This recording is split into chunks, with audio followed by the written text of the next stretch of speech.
तो hello guys, मेरा नाम है माधव और आज हम करने जा रहे हैं mechanical properties of solid chapter 9 of physics. इसकी एक क्विक रिवीजन शीट ले आया हूँ फार्मूलाज की। फटाफट से चैप्टर को ख़त्म करेंगे बिकॉज बहुत छोटा चैप्टर है और बहुत इजी चैप्टर है। एक दो फार्मूलाज मेन है, बाकी सारे सेम टू सेम है, बस नाम अलग अलग है। और एक स्ट्रेस स्ट्रेन कर्व है जो इंपॉर्टेंट है, जिससे अच्छे क्वेश्चन आ सकते हैं।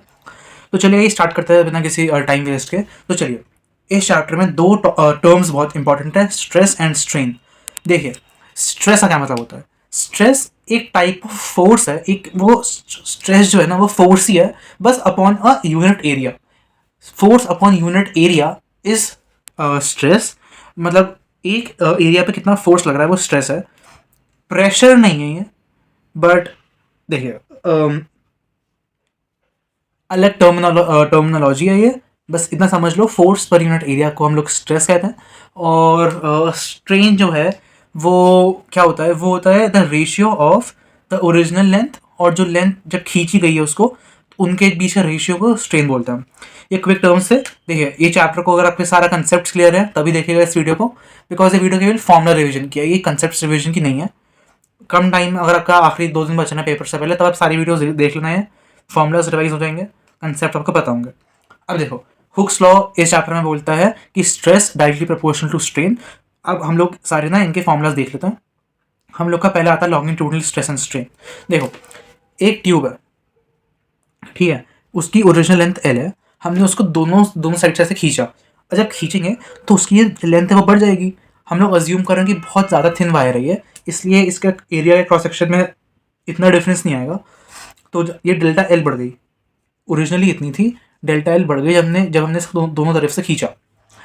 तो लॉन्गिट्यूडनल, देखो, स्ट्रेस का जो सिंबल होता है वो हम लोग का सिग्मा होता है, फिर सिग्मा क्या, ये इसको आप ऐसे याद कर लो, सिग्मा ही कहते हैं इसे। और स्ट्रेन का ऐसे ई टाइप का होता है। तो सिग्मा मतलब बस ये सिंबल्स हैं, स्ट्रेस और स्ट्रेन के, इतना ज़रूरी नहीं अगर याद ना हो तो। देखो, लॉन्गिट्यूडनल स्ट्रेस होता है फोर्स अपॉन एरिया, और लॉन्गिट्यूडनल स्ट्रेन होता है डेल्टा एल अपॉन एल। इसका वो होता है न्यूटन पर मीटर स्क्वायर, ये भी प्रेशर की तरह ही होता है, बट प्रेशर और स्ट्रेस सेम नहीं होता है ये। Delta L upon L dimensionless होता है, सब कोई डायमेंशन नहीं होती। लॉन्गिट्यूडनल स्ट्रेस और स्ट्रेन के ऊपर बेस्ड एक मॉडुलस है, जिसे हम लोग कहते हैं यंग्स मॉडुलस। वो ये रहा, young modulus is nothing but longitudinal stress upon strain. Longitudinal stress का आपको फॉर्मूला पता है, स्ट्रेन का पता है, यंग्स मॉडुलस का भी आप निकाल लोगे, F upon A into L upon delta L, same, मतलब ईजी फॉर्मूला। यह है जब हमने एक वायर को साइडवेज खींचा।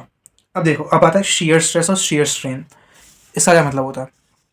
देखो, ये था कि ऊपर हमने पढ़ा कि एक वायर को हमने खींचा, ये है एक ऑब्जेक्ट है, वो अपनी लोअर सरफेस की कांटेक्ट में, मतलब एक सरफेस कांटेक्ट में, बाकी हमने ऊपर फोर्स लगाया।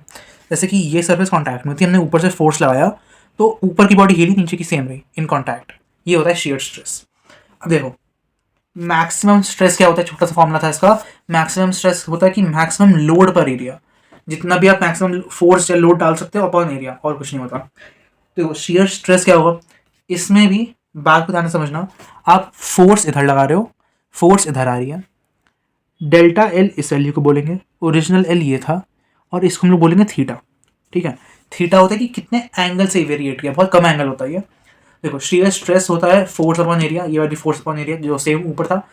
स्ट्रेस का फॉर्मूला हमेशा फोर्स अपॉन एरिया होगा, चाहे किसी भी केस में हो। स्ट्रेन यहाँ पे इसमें डेल्टा एल अपॉन एल होगा, बट यहाँ पर ट्रिग्नोमेट्री जब लगाएंगे तो डेल्टा एल अपॉन एल यहाँ पे tan थीटा बन जाएगा। इसको हम लोग 90 डिग्री से ले लेते हैं, तो इसलिए tan थीटा बन गया। क्लियर, कोई दिक्कत की बात नहीं है, सेम टू सेम ऊपर की तरह था। अब शियर मॉडुलस या फिर modulus of rigidity, Young's modulus का सिंबल था y, इसका सिंबल है g, है ना, g सिंबल है इसका।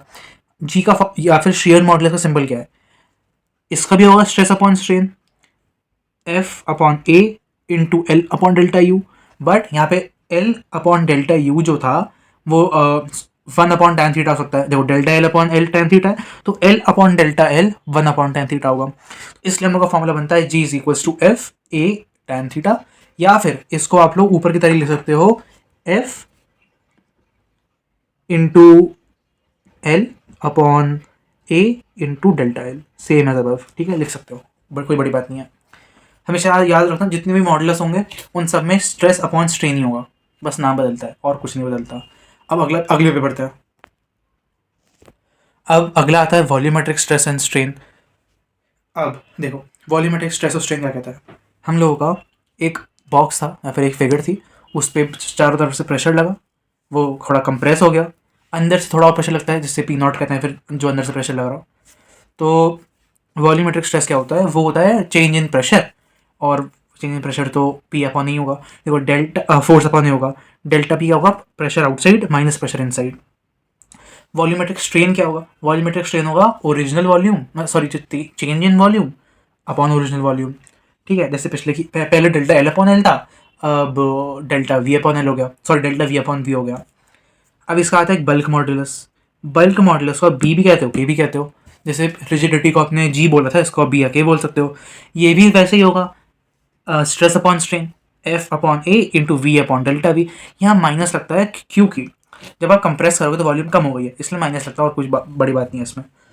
या फिर इसको आप लोग minus delta P V upon delta V लिख सकते हो, सेम टू सेम बात। Delta P upon delta V upon V करेंगे तो delta P V upon delta V बन जाएगा। ये भी स्ट्रेस अपॉन स्ट्रेन होता है। कंप्रेसिबिलिटी एक न्यू टर्म आती है। कंप्रेसिबिलिटी क्या होता है, compressibility one upon bulk modulus होता है, simple, one upon bulk modulus. वो उसका फॉर्मूला क्या बन जाएगा, minus delta V upon P V. Clear. एक स्ट्रेस स्ट्रेन ग्राफ है, अब हम लोग उस पर बढ़ते हैं। ये मैं दूसरे पेज पर बनाया था बिकॉज थोड़ा समझना ज़रूरी है इसको अच्छे से। देखो स्ट्रेस स्ट्रेन ग्राफ में एक्स एक्सिस हम लोग स्ट्रेन रखेंगे, वाई पे स्ट्रेस रखेंगे। अब ये ग्राफ कैसे बनता है, ये ग्राफ किसके बारे में बनता है, ये ग्राफ होता है कि अगर हम लोग एक ऑब्जेक्ट को हम लोग खींच रहे हैं, इसको स्ट्रेच कर रहे हैं, तो कब टूटेगा, वो कब टूटेगा, और उसका ये ग्राफ बनता है। ठीक है, इसको समझते हैं धीरे धीरे करके। स्टार्टिंग में हमने पढ़ा था इसके, एक होता है हम लोगों का Stokes law, sorry Hooke's law. Hooke's law क्या कहता है कि stress is directly proportional to strain. ये जो ओ से लेकर ए, देखो ये ग्राफ बन रहा है ऐसा, इसको ध्यान से ऑब्जर्व करो। ये जो ओ से लेकर ए तक का पाथ है ना, ये हुक्स लॉ को फॉलो करता है। मतलब स्ट्रेन बढ़ रहा है वैसे ही स्ट्रेस बढ़ रहा है, दिख रहा है यहाँ पे ये स्ट्रेट लाइन जा रही है। ठीक है, अब देखो ओ से लेकर ए तक प्रपोर्शनल लिमिट कहते हैं उसको, ओ से लेकर ए तक उसको प्रपोर्शनल लिमिट कहते हैं। It follows Hooke's law if external force is removed. अगर हमने जो फोर्स लगाया है उसको स्ट्रेच करने के लिए, अगर वो रिमूव कर दिया तो वो जो ऑब्जेक्ट है वो अपनी शेप रीगेन कर लेगा। अब एग्जाम्पल देता हूँ, इस कर्व को समझो। एक रबर हम लोग का इरेजर है, इरेजर को हम लोग मोड़ते हैं, बस सबने किया होगा, मोड़ते हैं वो वापस अपने शेप पे आता है, और मोड़ते हैं वापस शेप पे आता है। थोड़ा ज़्यादा मोड़ते हैं जब, तो उसमें वो थोड़ा सा बेंड आता है। अगर बहुत ज़्यादा मोड़ दिया तो वो टूट जाता है बीच में से, है ना। अब देखो ये ग्राफ उसके आप रिलेट करके चलना। ओ से लेकर ए तक हमने बहुत हल्का सा प्रेशर लगाया रेजर पे, तो वो अपनी वापस ओरिजिनल पोजीशन पे आ गया। जब आप ए से लेकर बी तक जाओगे, जो बी होता है ना, वो होता है इलास्टिक लिमिट या फिर यील्ड पॉइंट। ए से लेकर बी तक देखो, ए और बी प्रोपोर्शनल नहीं है, थोड़ा कर्व हो गया है वो, बट ये प्रोपोर्शनल तो नहीं है। बट अगर इस केस में भी हमने एक्सटर्नल फोर्स को रिमूव कर दिया, तो जो रबर है वो या फिर जो भी ऑब्जेक्ट है वो अपनी ओरिजिनल शेप को रीगेन कर लेगा। बस यहाँ तक की ये बात हुई। अब आफ्टर बी क्या होगा, आफ्टर बी जो ऑब्जेक्ट है ना वो परमानेंटली डिफॉर्म हो जाएगा। अगर हमने एक चलो एक थोड़ा टाइम पहले एक ट्रेंड चला था कि वो फिर फ्लेक्सिबल स्केल होता है, अगर आप उस फ्लेक्सिबल स्केल को कुछ ज़्यादा ही मोड़ दो, मतलब एकदम टिप तक छुआ दो दोनों को, तो वो थोड़ा यू शेप बन जाता था। अब वो यू शेप जब बनता था उसका क्या मतलब हुआ कि वो सी के आगे चला गया। अब अगर आप उसमें फोर्स जो आपने फोर्स लगाई थी, अगर आप उस फोर्स को छोड़ भी दोगे ना अब, तो क्या होगा, वो जो ऑब्जेक्ट है वो परमानेंटली डिफॉर्म हो चुका है। ठीक है, थोड़ा सा वो स्ट्रेच भी हुआ, थोड़ा सा बहुत स्ट्रेच हुआ होगा वो, बिकॉज ये प्रॉपर्टी होती है सारे ऑब्जेक्ट्स की कि अगर वो परमानेंटली डिफॉर्म हो गए हैं तो उनकी लेंथ या उनकी शेप में थोड़ा सा चेंज आएगा। ठीक है, अब सी से लेकर डी तक क्या हो रहा है, सी से लेकर डी तक क्या होता है, कंस्ट्रिक्शंस, मतलब थोड़ी ना उस पर थोड़ी अजीब सी शेप हो जाती है उसकी। और उस केस के बाद क्या होगा, अगर आप स्ट्रेन जो है ना, अगर आप स्ट्रेन जो है वो बढ़ते रहेगा, अगर स्ट्रेस कम करते रहें, फॉर एग्जाम्पल आप फोर्स कम कर दो अपनी, तब भी स्ट्रेन बढ़ते रहेगा। सी से लेकर डी तक में ये केस होता है। और ई पे आते ही, यहाँ पर ई पे आते ही ये एक ऐसा पॉइंट है जिसमें अगर आपने थोड़ा सा भी फोर्स लगाया तो वो ऑब्जेक्ट ब्रेक कर जाएगा। रबर का केस लो, आपने एंड तक वो रबर टूटा नहीं, बट एक इंस्टेंट बाद ही वो टूट गया। जब वो टूटा वो होता है फ्रैक्चर पॉइंट।